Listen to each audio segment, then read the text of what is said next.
You happening now, government shutdown day 20. Thousands of federal workers starting to feel the pinch now, including dozens of Tulsa employees with the Federal Aviation Administration. One says he did get paid today, but the check, not even $25. New at 6, reporter Gitzel Puente goes to work for you. She's gathering expert advice on what to do should you ever face a sudden loss of income. Gitzel?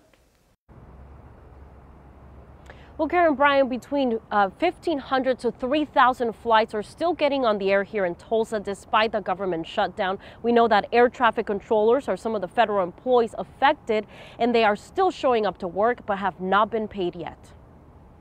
So 20 years of government service, and this is the first time I've never received a paycheck. Jason Perkins is one of 32 air traffic controllers at the Tulsa Tower who woke up to a less than ideal paycheck. So yeah, this was my pay stub for the last 2 weeks, 80 hours of work.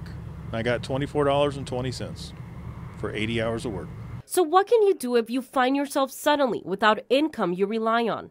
We went to work for you, sitting down with a financial expert to find out. Even if you're not a government employee that's facing this, everyone who works in America needs to build a savings. Ken Grant says the recommended savings plan is at least 2 to 3 months of your bills. If you're not there, though, that's when you need to start looking at what to cut out immediately. The first thing you're going to need to do is what we call trim the fat.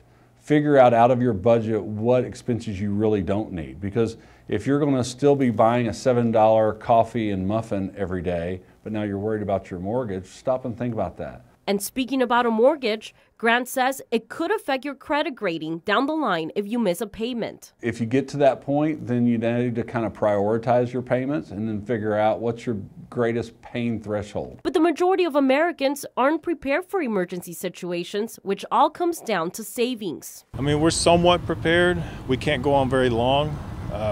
We're looking at maybe making it through January, February, but after that, we don't know. Perkins says he just wants to send a message loud and clear. It's not political for us. It's not. It's about coming to work and expecting to get paid. That's all we want. And for that to happen, the shutdown has to end.